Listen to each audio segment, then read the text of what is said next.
Imagine just watching thousands of dollars vanish in a matter of minutes, with absolutely no way to trace it.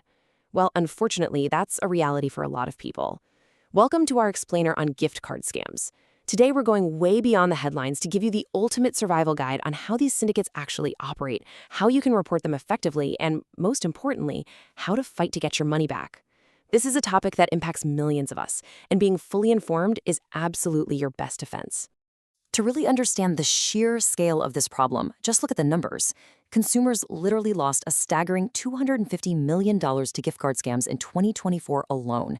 And honestly, that's just according to the reported figures. The real number is likely way, way higher. Since 2018, reported losses have surged by over 360%. So we aren't just talking about losing a few bucks here and there. This has become a highly industrialized form of theft. Now, you might be thinking, that couldn't happen to me. But data from the FTC shows that for folks over 80, gift cards are involved in a massive 30% of all fraud reports. And it's not just the elderly either. AARP notes that 1 in 3 adults have been targeted. Scammers rely on creating what's known as a fear bubble, a state of pure panic that's specifically designed to completely bypass your logic. Knowing their signs is really your only true defense. So here is our roadmap for today. We'll start with a threat, move into your emergency response, cover damage control, talk about fortification, and then finish up with a wrap-up. Okay, let's jump right into section 1, the threat, and the rise of this scam. Why do scammers absolutely love gift cards? Well, it's pretty simple. They act like untraceable cash. Because they totally bypass Know Your Customer and anti-money laundering laws, bad actors can drain these cards to dark web accounts in a matter of minutes. From there, they flip them for cryptocurrency at about 60 to 80% of their face value. And just like that, once those numbers are gone, the money is effectively laundered across the globe. Recognizing their playbook is absolutely crucial. It always starts with high-pressure urgency. Things like the IRS is coming to arrest you or your grandson is in jail. Then they'll tell you exactly which brand of card to buy, like Apple or Google Play, and they might even force you to stay on the phone while you're physically in the checkout line. But here is the critical moment. The absolute second you read those PIN numbers off the back of the card, the money is theirs.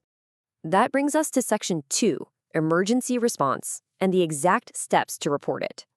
If you suddenly realize you've fallen into one of these traps, take a breath, slow down, and follow these exact steps. Step 1. Do not throw anything away. Secure your physical cards and your store receipts. Step 2. Call the gift card issuer, so Apple or Amazon, immediately to try and freeze that balance. Step 3. File an official complaint with the FTC and the FBI's Internet Crime Complaint Center. And finally, Step 4. Notify your local police and your state attorney general. Those reports create the data that law enforcement desperately needs to track down these syndicates. You essentially have to build a paper trail for the investigators. This means preserving the physical cards so you can photograph the barcodes and serial numbers. You really need that original store activation receipt too, because it proves the transaction actually belongs to you. Oh, and save every single text, email, or phone log from the scammer. Investigators need these digital fingerprints to understand how the scam was executed. Seriously, even a single screenshot can sometimes crack open a syndicate's entire network.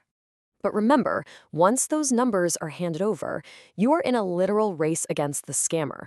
They have automated bots just waiting to drain the funds the absolute second they're activated. So you must act in minutes, not hours, if you want to have any hope of freezing the balance before it's gone.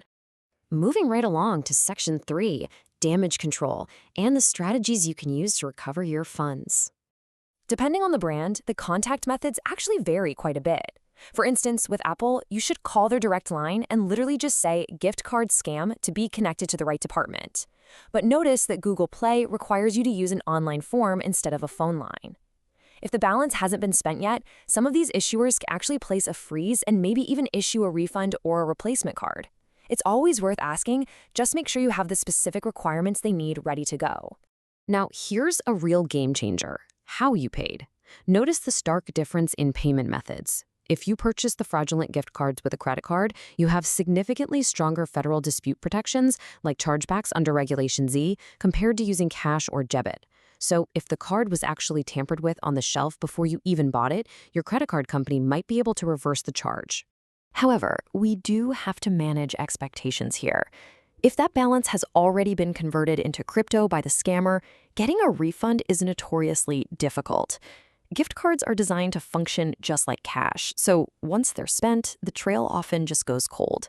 And that is exactly why that speed factor we discussed earlier is so absolutely critical. Which brings us to Section 4, fortification. Let's look at how to protect yourself from falling victim in the first place. As they say, the best defense is a good offense. Always, always inspect the physical packaging for signs of tampering, like torn seams or extra glue. You also need to be aware of enumeration bots. These are nasty little scripts that scammers use to rapidly test thousands of card numbers just to find live balances. To beat them, register or spend your card quickly. And the biggest rule of all, no legitimate business or government agency will ever ask for payment via gift card. Ever. If they do, just hang up. California Attorney General Rob Bonta really hit the nail on the head here. Your very first line of defense is right there at the checkout counter. Simply checking that the seal is intact and keeping your receipt are incredibly simple, actionable steps that can literally save you thousands of dollars. Finally, let's head into Section 5, wrap up with some final takeaways and a quick disclaimer. I really want you to ask yourself, are you and your family truly equipped to spot these high-pressure tactics the next time your phone rings? Awareness is literally the only thing that stops that fear bubble from completely taking over. Please, talk to your family about this, sit down with those who might be a little more vulnerable to these urgent, scary calls, and make sure they know exactly what red flags to listen for. Just a quick reminder that the information in this explainer is for educational purposes only, and you should always consult a financial or legal professional for advice that's specific to your personal situation. But before we go, I want to leave you with this thought. As AI voice cloning and automated bots get smarter and faster every single day, how will these scams evolve next year? Stay vigilant out there and always question the urgency.